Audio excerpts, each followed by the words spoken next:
দুজন গুলিবিদ্ধ হয়েছেন, এই ঘটনার কেন ঘটেছে বলে আপনি মনে করছেন? আর কোনো গোষ্ঠীদ্বন্দ্ব কাজ করছে এখানে? অ্যাকচুয়ালি যে এক্সিস্টিং ব্লক প্রেসিডেন্ট তার ম্যান পাওয়ারটা সাপোর্টটা কমে গেছে। হ্যাঁ, পার্লামেন্টারি ইলেকশনেও খুব খারাপ রেজাল্ট হয়েছে।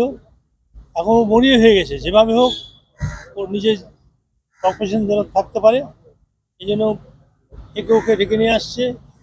যারা ছিল না তৃণমূল তাদেরকে জয়েন করিয়েছে আমাদের অ্যাবসেন্সে, আমাদের বিহাইন্ড আওয়ার ব্যাক।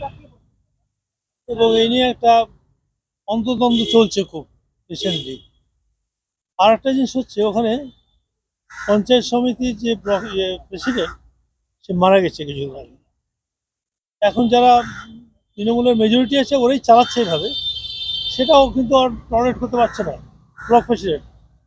ও কংগ্রেস বা যাকে ধরে হোক, মেজরিটি করে হোক, ও নিজের লোককে আনতে চাইছে, যেটা ওরা চাইছে না। এখন ব্লক প্রেসিডেন্টই নিজে এগুলো সমস্ত মাস্টারি করছে। কি নাম ব্লক প্রেসিডেন্ট? সারিউল শেখ। আচ্ছা, ওনার লোক নেই, ও কি নতুন লোক যে জয়েন করাচ্ছে?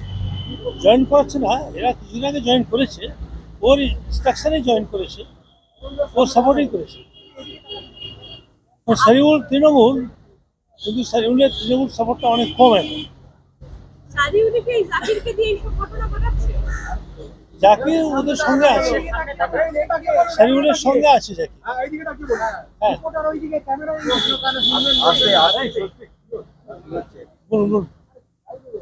ঠিক আছে, উনি বলছেন তো, উনি ডিরেকশন দেবেন নাকি?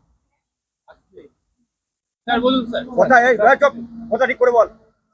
আর বলুন স্যার, বলুন আপনি। বলছি যে এই জাকিরের ভূমিকা কি আছে? জাকির এবং বকুল, বকুল হচ্ছে ব্লক অঞ্চল প্রেসিডেন্ট, ইনফ্লুয়েন্সিয়াল মানির ম্যান। তো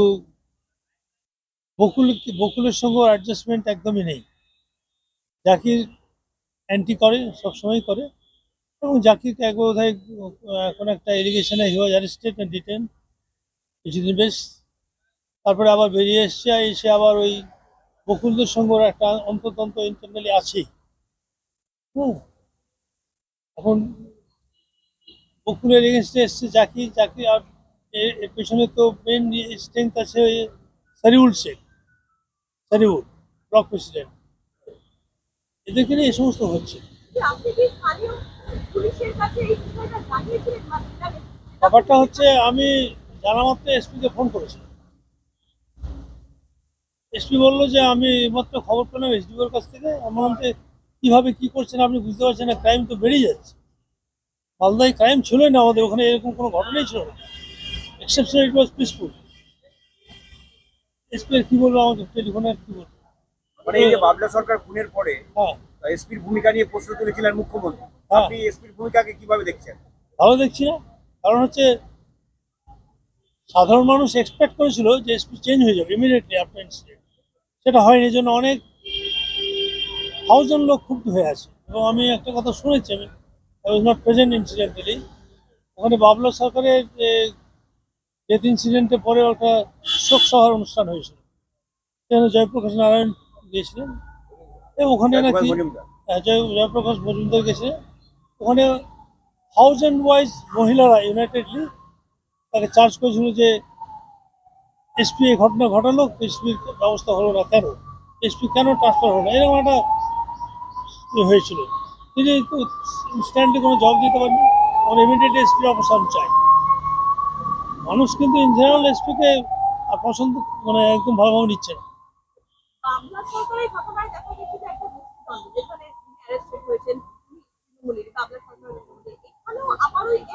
একই, সবই তো তৃণমূল, সুতরাং তৃণমূল ভার্সেস তৃণমূলই হচ্ছে।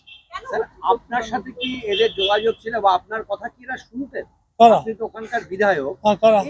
এই যে তৃণমূলের যারা ব্লক সভাপতি কথা বলছিলেন,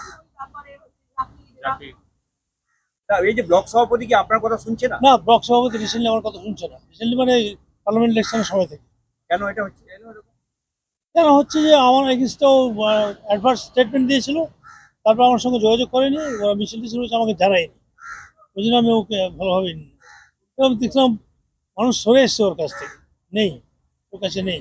ও অ্যান্টি সোশ্যালদের নিয়ে এসব করছে, একটা কেউ সৃষ্টি করে নিজের অস্তিত্ব বজায় রাখার জন্য এভাবে করছে।